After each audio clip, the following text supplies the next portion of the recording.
Not Scouting Talk. We are live for another episode of the Pavis Perspective, episode 133. It's the Gillingham preview. If you are listening back on Spotify, we always say please do drop a 5-star review. And as you would have seen, we are powered by Better Bytes Computers, who are a Notts fan-run computer shop in Mapley. Use the code Pavis Perspective for discounts on computer repairs or refurbished computers or equipment. I'm going to put something else at the start of the show, George. If you have a spare Chesterfield ticket, even one, please let us know. Because as you may have seen from our tweets, we missed out on Chesterfield tickets. Don't get me started on that situation, first of all, with their allocation. But also, I'm pretty positive about Notts. I don't think they handle ticket situation particularly well, in my opinion. Have you got a Chesterfield ticket, George? Nope. No, absolute disaster. I was on, honestly, mate, I was refreshing. I was on seconds after 9 o'clock and I had them I had a few in my basket. Gone. I saw a lot of people saying online that there was more in the ticket office. Yeah, the last ones were sold from the ticket office at 11:10 apparently, but sold out online, but not to try and get you to buy online. So, yeah, don't get me started on that. The sooner the loyalty system comes in, the better, in my opinion. But fair play if you got them. And in our poll question today, let us know if you did get them, and bonus points for if you will sell them to us. Massive bonus points for that. What we'll do if you do sell them is we'll give you a shout out on the channel and a high five if we ever see you.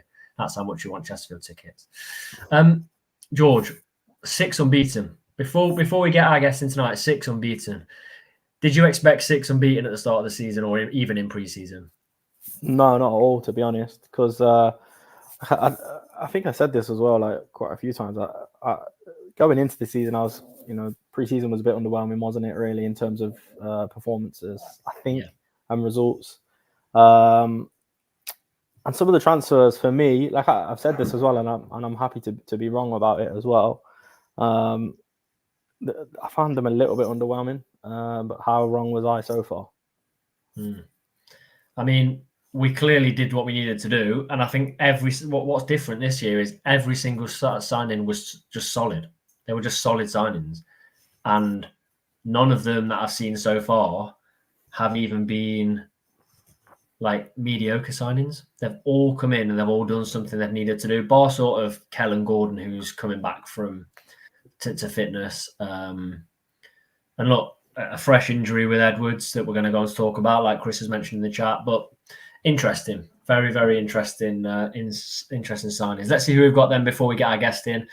We've got Nigel, Adam, who is a channel member, massively appreciate that. Ian, Stephen, Richard, Mickey joining us again. Dave, Gary, Ian, Alex, Chris, Royston, Mark, Shane, all joining us. Plenty of regulars. But we're going to kick it off. We're going to get chatting about the biggest game in the division on Saturday, obviously, but definitely our biggest game. You will have seen Matt, who's joining us, some Jewels in the Blood. You probably will have seen him as well on our monthly meetup episode last month, so we'll get him in and chat about the game. How you doing, Matt? Very well, thank you, gents. Appreciate the invite as always. Yeah, cheers for coming on. Do you agree that it's the biggest game for you this season? It definitely is for us. Yeah, I think there's definitely a case to say it's the biggest game for both clubs. Yeah, I mean, I spoke to another Notts County fan, Tom Williams, on my preview show, and he said that, similar to what you guys were saying just before you press record, is that I think you've not really played anyone yet in terms of teams that we were looking at in pre-season, who was going to be fancied, who wasn't. But that's not to say that one of them doesn't go and have a very good season. But yeah, I think regardless of the result Saturday afternoon, it's going to give both sets of fan bases a better idea of where we both are in terms of our projects for the season and where we want to ultimately get to. Yeah, so I can't disagree with that at all. Sort of going into the season, did you see your season starting like this? Did you think you'd sort of build on last season, or? I'm not sure there was much to build on from last season, to be fair. It was a strange campaign, wasn't it? We ultimately had 3 managers. We had Neil Harris, who was then sacked in October with us 4 points off top. We then had the interim manager, Keith Millen, for 5 or 6 games, which I never enjoy. And then Stephen Clements was coming and promised we was going to have this big change of direction. Well, I didn't personally see anything that improved us with anything tangible. We had our moments. There was good performances. One was at Meadow Lane. That was arguably our best away performance of the season. Some might say our best performance of the entire campaign to come to your place and win 3-1. We beat Salford home and away very well, but for all them good performances, there was too many awful displays where we'd lose at home to Crawley or draw 0-0 and 1-1 with Forest Green, and then I think we drew about 6 on the bounce at home at one point, and that's ultimately what cost us. We just didn't score enough. Stephen Clements didn't change enough. Like I say, in terms of tangible improvements, it's all right, passing the ball more and keeping it a bit longer. But unless you score goals and win football matches, then you don't actually go up the table. And so I'm not sure whether there's anything to build on from last season because we're starting again. The positive, I think, from the 23-24 campaign was the defensive record was fairly stable. We've got the same 2 keepers to choose from, albeit one's injured at the moment. We've essentially got the same defence that's been solid again so far. With 4 clean sheets in 6 games, I think it is. So in that sense, we were fine. But everyone knows what our problems were. We was basically the polar opposite of yourselves, weren't we? You were very good going forward, couldn't defend for toffee. We were solid defensively, but couldn't hit cow's arse with a cricket bat half the time. So we've had an overhaul at the top end of the pitch. You've had it at the bottom end of the pitch, so to speak. So, but it's 13% of the season gone. So there's loads of time to improve and get better for all the teams in the division. But I've been encouraged, of course. Someone had said 13 points from 18. I'd have said, yeah, cheers, thanks very much. Yeah, I'm interested to see who you think the strongest side you've played this season so far is. I really don't think we've played a very good side yet this season. Accrington were woeful. Fleetwood were pretty good, but they just sat in and they scored 2 goals out of kind of nowhere. Who else? Bromley were good for 6 minutes. Swindon were okay. For me, it might be Tranmere. And you've just got a fantastic result against Tranmere, in my opinion. The fact that you played the game with 10 men for I don't know how long, the final half hour. So who's the best team you've come up against this season? It's tricky, isn't it? Again, I'll go back to the point I made. It's just 6 games into 46, but Tranmere I thought were steady without being spectacular. They missed Rob Apter. That's the massive thing for me. Yeah. Aside from probably 5 minutes immediately after the red card where we adjusted and they probably had more ball and threatened for a period of time, I just felt they didn't have that spark that Apter gave them last season who could unlock a defence, and I thought we were fairly comfortable. Chesterfield the same. They keep it for ages, but I thought we were comfortable with 10 men. I know it's difficult to gauge because it skews all the data when you're having to play with 10 men for half hour plus because you're going to have to give up territory, you're going to have to give up the ball. I actually was impressed with Fleetwood, which goes against everything you said. I mean, I know they were at home to us where they was away to you, so they were going to play on the counter attack and sit in against you. I get that and try and make the most of what little possession they likely got and you sort of target set pieces and that type of thing. Whereas we had to go to their place and I thought they were front-footed. They've got some good players. They've probably dropped off since we played them. But no, I was fairly impressed with them, albeit they did remind me a little bit of us last season, that they was all right until the final third, and then they just lacked a bit of cutting edge, which I think might hold them back as the season goes on. Carlisle were all right in periods. Morecambe are Morecambe, aren't they? It's a situation that's off the pitch, so you have to bear that in mind. But I think they've got a bunch of hard-working professionals that are trying to prove people wrong. Doncaster, I'd probably actually say. Our only defeat, I know it sounds obvious, but similar to you, they've got plenty of attacking options. They've got certain Billy Sharp, which is essentially your David McGoldrick. They've got Luke Molyneux, who is probably your Jody Jones. They've got good players all over the pitch. They're experienced. They've got a good manager. But they weren't miles better than us. That's the thing. We just didn't get going, and they took their chance, and we didn't create enough. But if I had to say one, I probably would have to plump for Donny. You can see why they've started so well. Yeah. I'm looking at your team. Coleman obviously got a red card against Tranmere. Mm-hmm. Am I right in thinking you've got a couple of players missing on Saturday? A couple would be nice. We got I'm just thinking to go through the squad. Connor Masterson's not played since the opening day. He's got tendonitis in his ankle. Coleman will be suspended. Josh Andrews has been ruled out yet again. Aaron Rowe, can't see him featuring. He's got a hamstring problem. Robbie McKenzie's doubtful, who's basically been the first choice holding midfielder while Coleman was injured. But he's missed the last couple. Who else have we got out? Bradley Dack's not fully fit yet. He had a little bit of a setback with a hamstring problem, so they're being careful with him. Jake Turner, who started in goals, got ankle ligament damage. Timmy Dieng's probably a couple of weeks away. So no, we've probably still got half a dozen. I think we'll have Johnny Williams back from last week, replaces Ethan Coleman. At best, I think maybe one or two of the others might get onto the bench or start. But no, we've still got quite a few. I think we're averaging 7 players unavailable throughout the 6 games that we've played so far. It's been an absolute nightmare. So again, that sort of emphasises how good the start is, considering how much we've had to contend with. Yeah, you're a Johnny Williams fan, aren't you, George? I do like Johnny Williams. Yeah, I thought when we played when we were away to Gillingham last season, I thought he was quite good that day as well. You know, yeah, I'm a big fan of him. Yeah, good player. From our point of view, everyone looks at Crowley, everyone looks at Jody Jones. Someone else from our side now is starting to pick up a little bit of headlines. Went under the radar last year, and it's Alassane Jatta. I didn't really know what to expect from him. 15 games for us in all competitions, quite a lot of which have been off the bench. 9 goals and 4 assists, which is brilliant. Came on, got an assist and a goal on Saturday, kind of changed the game for us.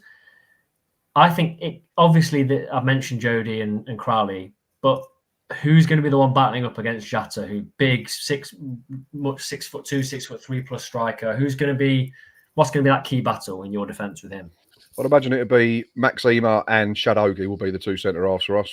Both are absolutely fine in a battle like that. Shad particularly will absolutely revel it. So that'll be a really interesting battle. Max is more like the calming influence, does exactly what he says on the tin. I think Shad will be the one that goes touch tight, gets aggressive with him and engages a lot more. So yeah, that'll be an intriguing battle. Should be good fun. He's had a brilliant start to the season. I think it's 3 goals and 2 assists already for Jatta. I think I was looking for our preview show. You've actually got 14 goals that you've scored. Crowley, Jatta, McGoldrick and Jones have scored all of them, haven't they? And contributed 8 assists as well, which is phenomenal. So it's easy to say that you've only got to stop them 4 playing, and then it's an easy 3 points. But it's a phenomenal quartet to be calling upon. And I asked this question on the preview show, not to mean to keep going back to that. And I asked Tom, and I said, "Do you think that Notts County are a more rounded team?" For me, they look like they've got more threats because of the way that Jatta plays. So you can play into his chest. I'm not saying he's lightning quick, but he can run in behind and stretch it if he needs to. You got McGoldrick, essentially your backup number 9, is absolutely terrifying for other squads, but he can play slightly different positions as well. Like if you play a couple of 10s or a bit deeper, you've got Jones who can play as an orthodox winger or a wing back depending on the system, and Dan Crowley's another one who's essentially a cheat code at the level. I've been absolutely ridiculous since he arrived, so we know it's going to be tough. But yeah, I think the key battle might actually be something like Jatta up against Shadogi, because if we can stop him, if we can stop County playing into him, then you're sort of winning half the battle. Well, at least 25% of it, given the other 3 names that I've mentioned. Yeah. I've been impressed by him, and you talk about McGoldrick as well. We have that option. What Accrington did is they allowed McGoldrick time at the edge of the box. And he's just going to pick his spot. And at this level, he's still got it. I mean, last season he was burnt out by November. But what interesting, you're talking about those 4 players. 2 of those players couldn't really play in their natural position last season because Langstaff had to play as the striker. He had to be. You couldn't play Macca anywhere else. And why would you move him? He scored 28 goals. Exactly. Has it? I don't want to talk about this too much. Has it surprised you at all? It doesn't sound like it has, that we have continued to score goals, because from the outside, people that just had dip in and out of League 2, I think probably thought, Notts are going to struggle to score now. No, not at all.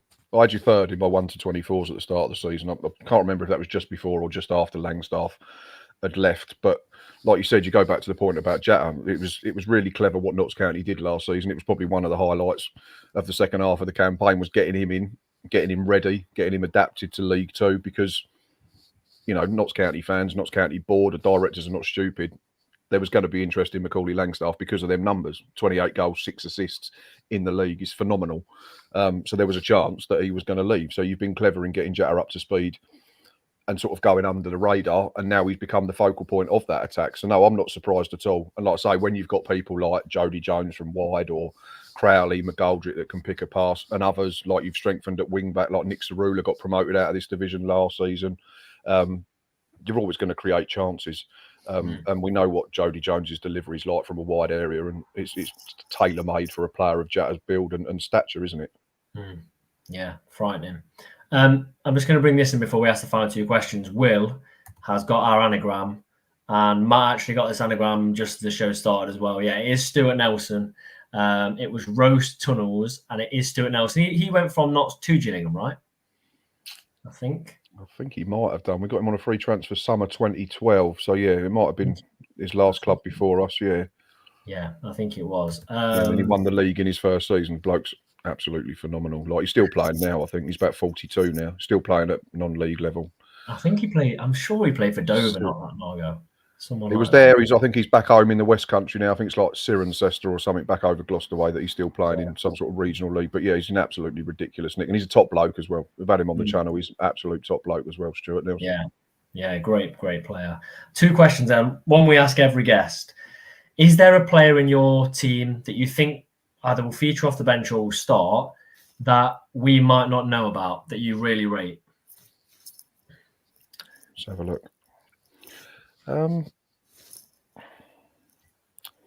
There's a couple. I'd say one that's you might have heard of, but he's not a headline grabber in the sense of the role that he plays on the pitch. I think for me, in terms of the signings we made this summer, he's been the best, and that's Armani Little, who we got on a free transfer from Wimbledon. He turned down a new deal at Plough Lane.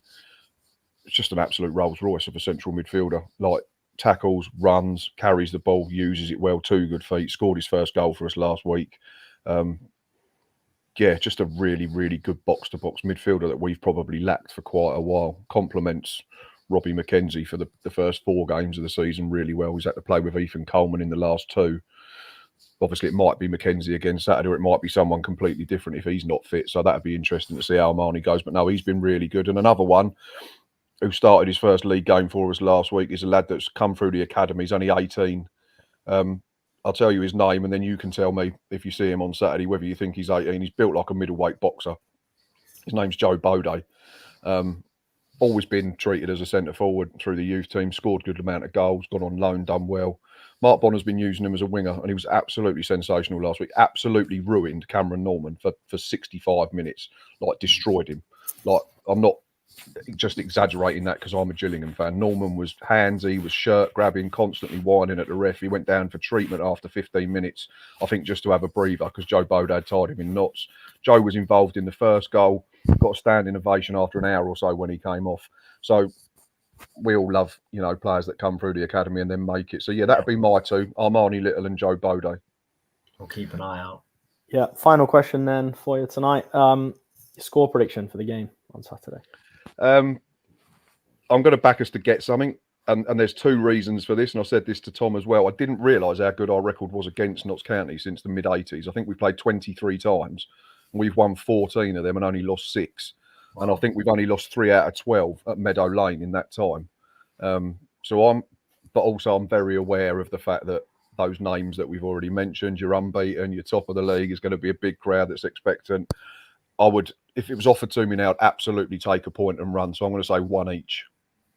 We give ours at the end of the episode, so we won't spoil it. But I do think there's a fair few Notts fans, and we might be included in this, that would also not be too displeased with a draw on Saturday because it would keep our run going. You're a good exactly side. That. So I think there could be a lot worse than a draw there. I think for both of us.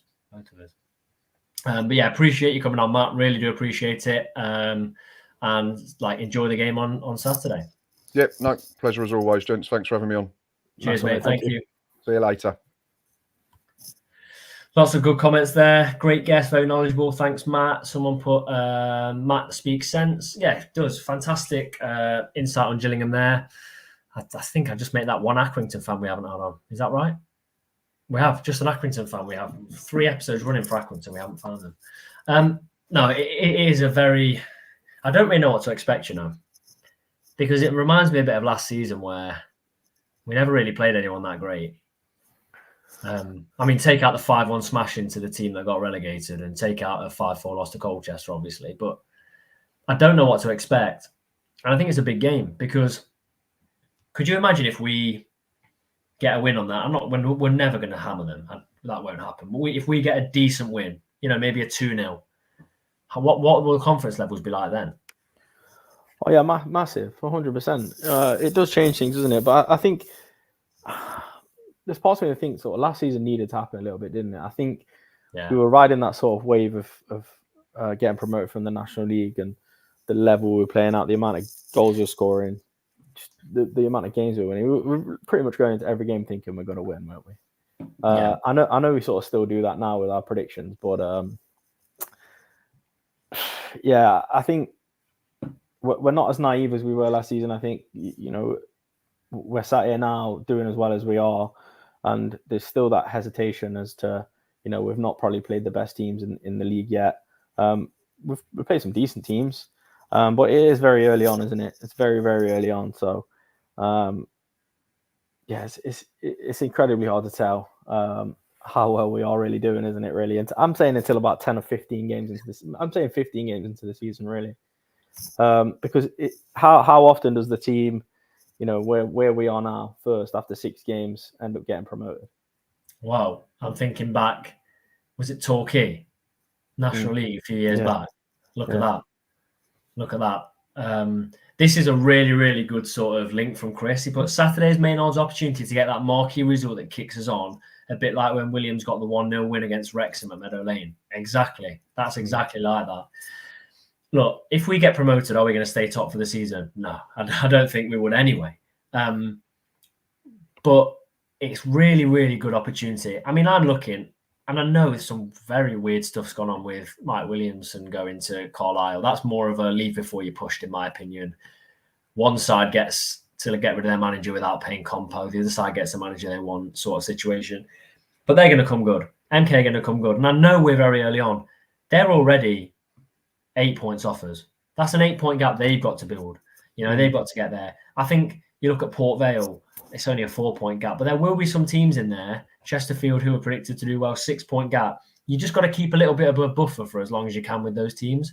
And like Andrew says here, we only have to finish in the top 3. Very early to talk about it. Our next few games are big, in my opinion. We go to Morecambe, where at this point, anything but a win is a very poor result.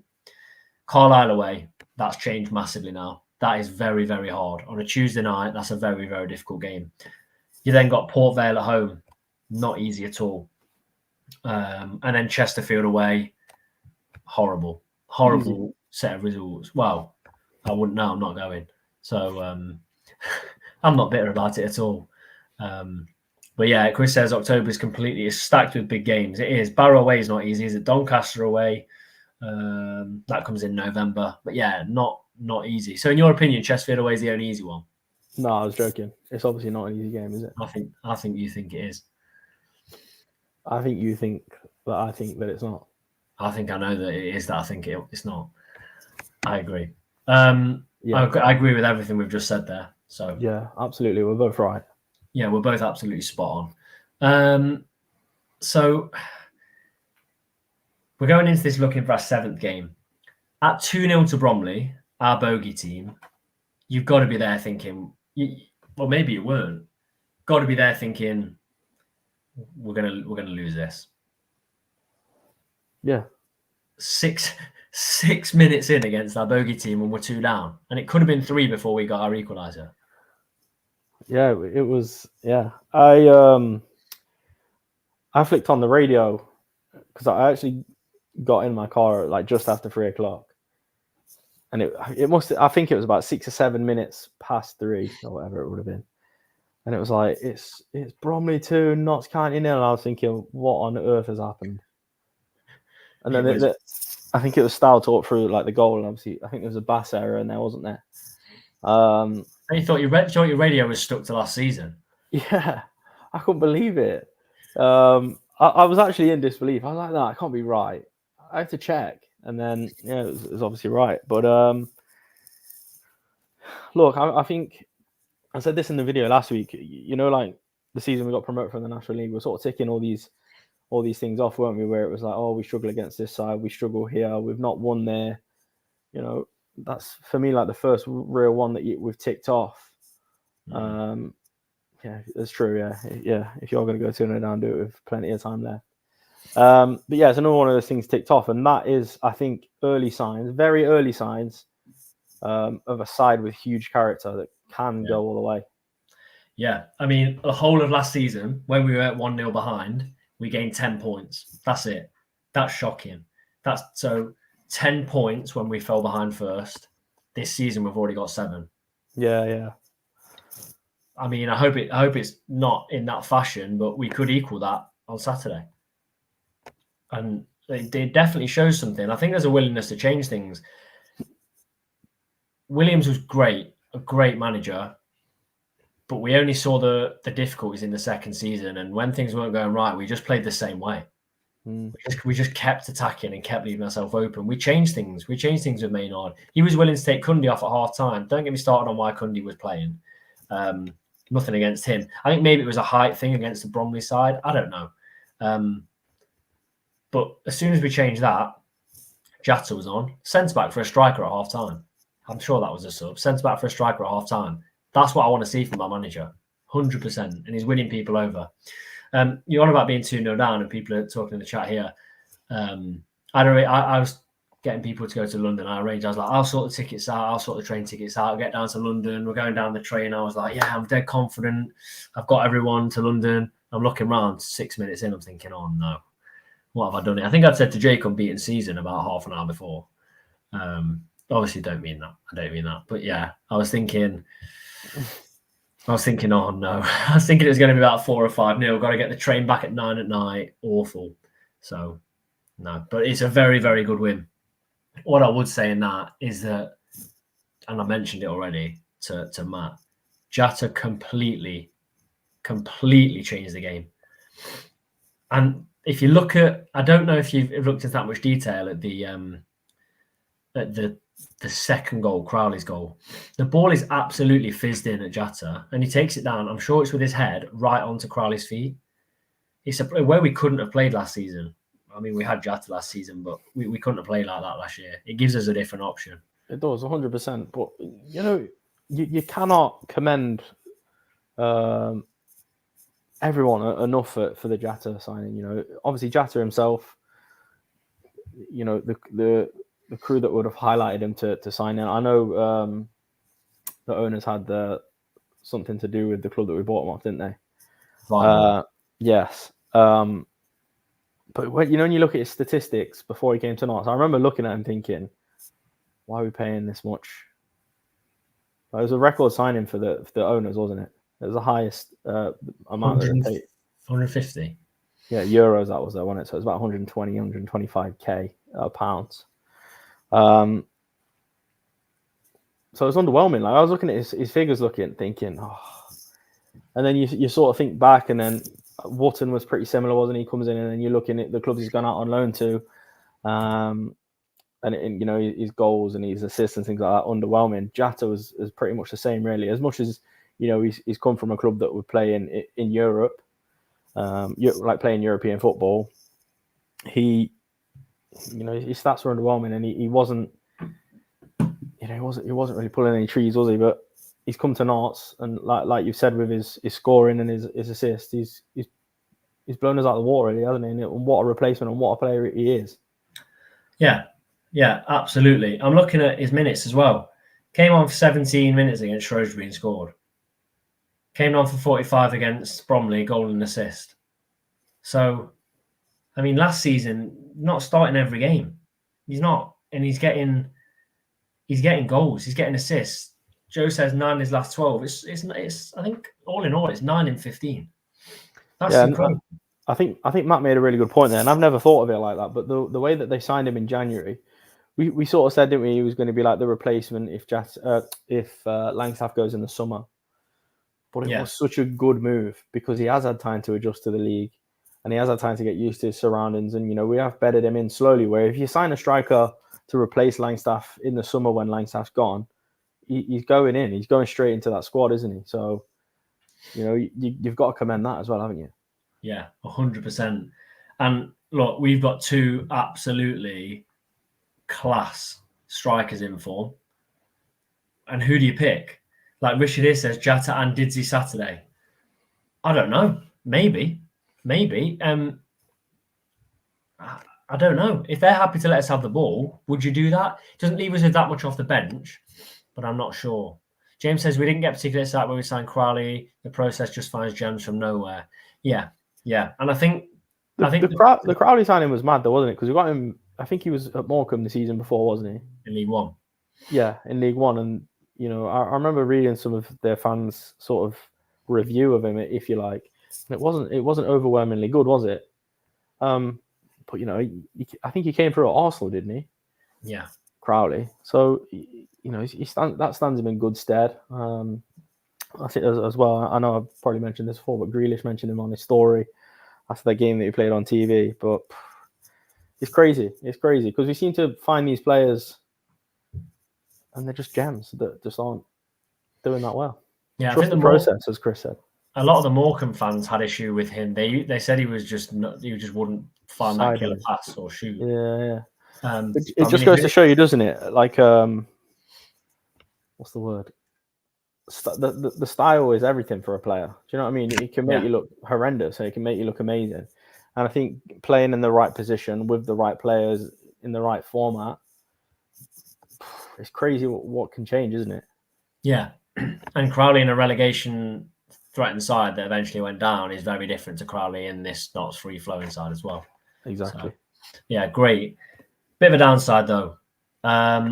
Game against Accrington, Curtis Edwards, injured, requires an operation, something to do with ligaments.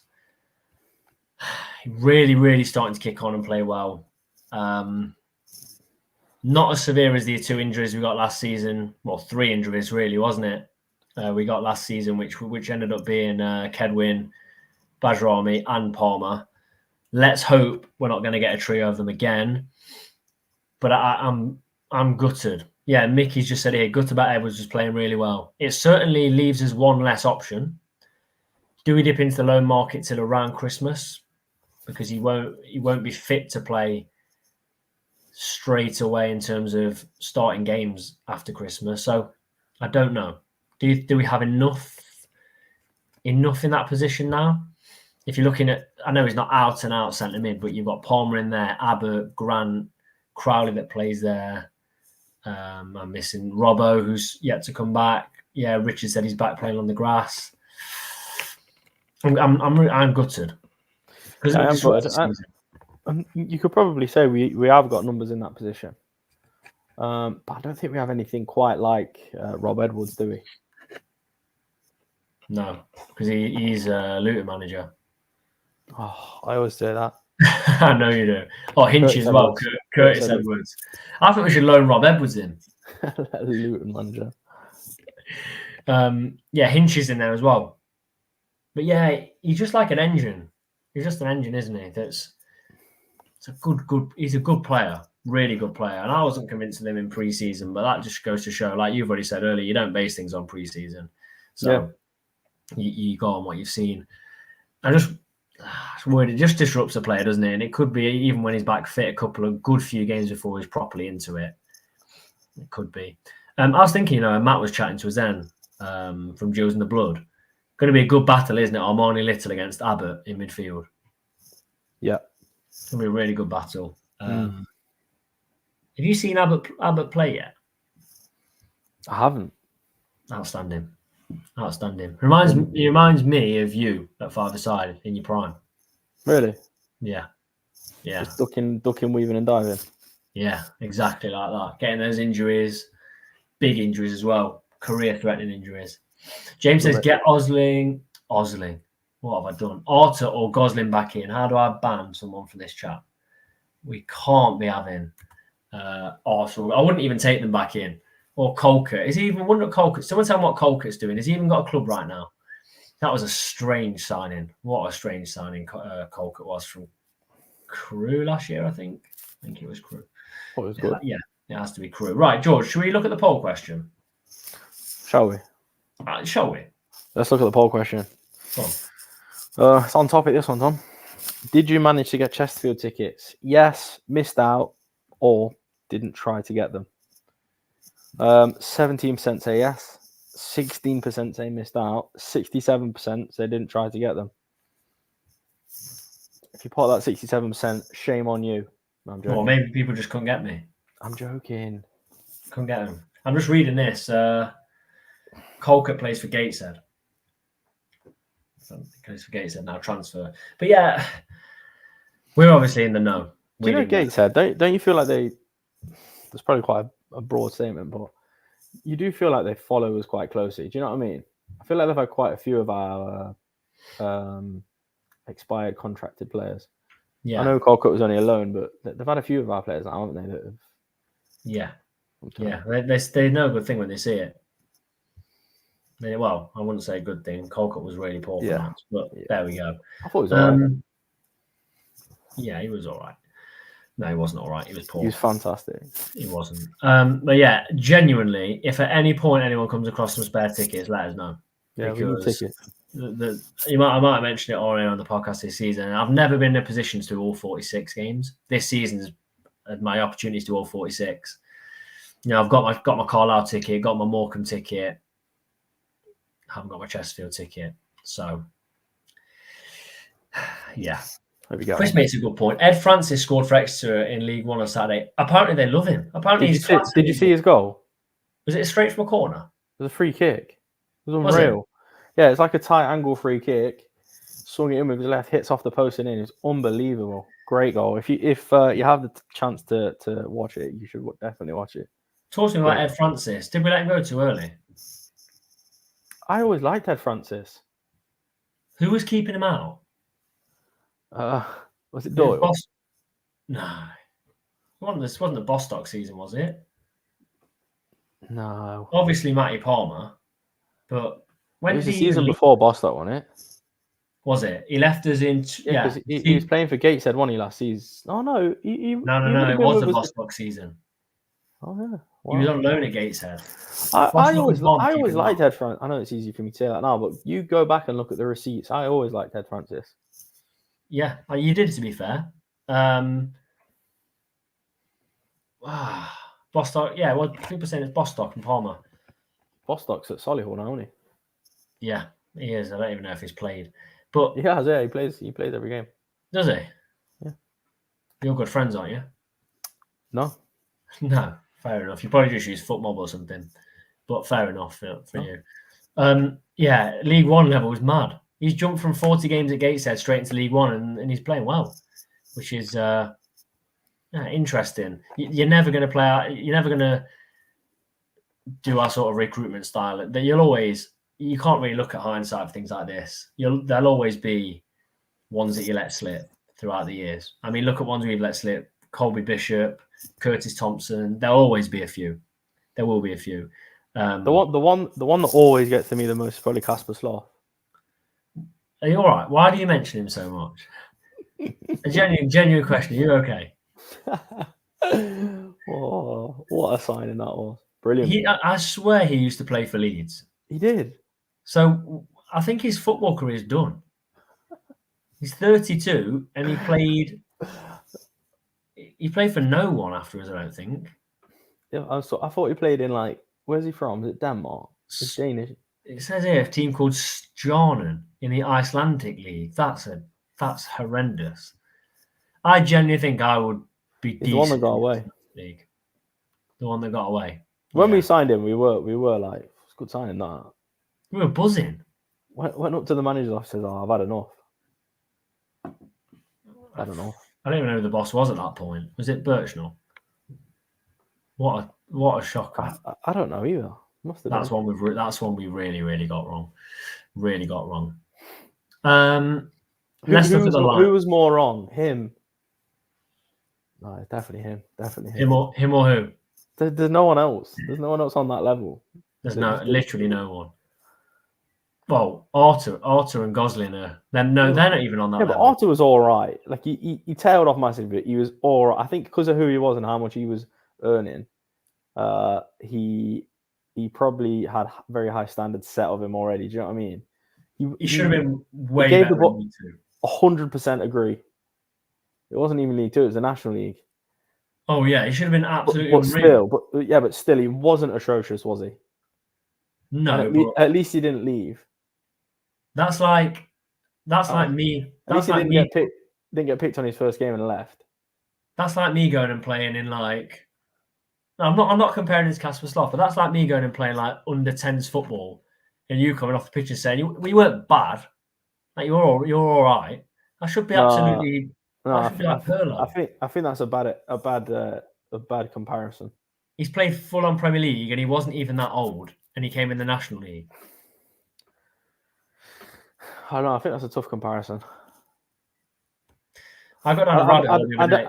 I don't think the level that you could probably play at and playing against 10-year-olds is the same as playing in the Premier League to go playing in the National League. Did you ever watch Chorley? That's quite harsh on National League players. Actually, I think you should apologise. Did you ever watch Chorley at home? Chorley at home. 1-0 down at half time, and then the players went to the change. The players went to the changing room and just said, like, actually, let's just start playing. I agree with that, to be fair, what Jeremy's saying. Can we not have swearers on the channel, please? Jeremy. I just think that's what I'm saying. I'm not saying he was good. I'm not saying he was atrocious either. No, he wasn't good. Gosling was atrocious. He underperformed, but you cannot compare him to Casper Slough. Why was you talking about Casper Slough? Why did you bring him up? I don't know. Forgotten football radar signings. Wes Thomas, Joe says, great player. Great player. Great player. Do you know who I got? I was going to say, I went down a rabbit hole looking at Notts players that I remember from like the past like 7 or 8 years. Do you remember Mitch Rose? Less said the better. It was Danny Rose's brother, wasn't he? Just went into nowhere. Who else? He came on, didn't he, at Yeovil? Can you remember? Yeah, did he get in a fight? No. Well, he might. No, it wasn't that. Remember when we played Yeovil and Cole Dickinson started trying to scrap as well? Wow. Just drop any obscure footballers from our time in the National League, or even like the last 2-3 years before we got relegated. There was the golden. There's one. John Rooney. Barrow away. Can you remember? Every time he took a corner, he lost his head. Like that with his teeth. He absolutely lost his head. He was a good player for Barrow, to be fair. He was very good, yeah. Good player for Barrow. Yeah, mouthy though. The whole Barrow team. Eli Sam, yeah. Well, Christian Oxlade-Chamberlain, Sam Osborne. I like Sam Osborne. Yeah. I mean, Roy Carroll, what a legend. There we go. Right, let's talk about the lineup then, because it's getting out of hand here. It's not. I'm loving it.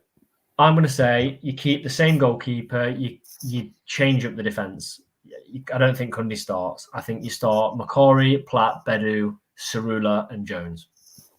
Yep. Midfield, I think you go Abbott, and I think Palmer definitely starts. Yep. That's 7. Then it leaves you 4 more players. I've not got Edwards to pick from. So I think you go Grant. Mm-hmm. Oh, it's hard. Grant, Crowley, McGoldrick, and Jatta. Do you think you can play those two together? I do, yeah. From the start? Yep. What would that leave us off the bench in terms of any attacking players? It's Scott. Hang on, that is 8. I don't think we can't have 2 of them. I've miscounted. You got me thinking about obscure players. Take Casper Slough out then.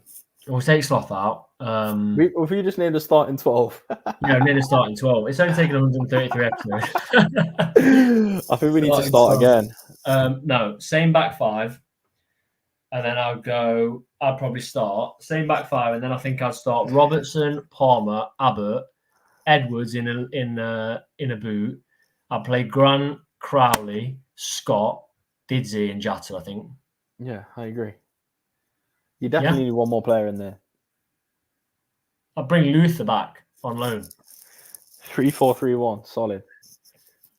Someone said here formation 3-4-3-4-1, 3-4-1. I can't count that high. Right, let's take out. I'm gonna take out. I can't take Didsey out.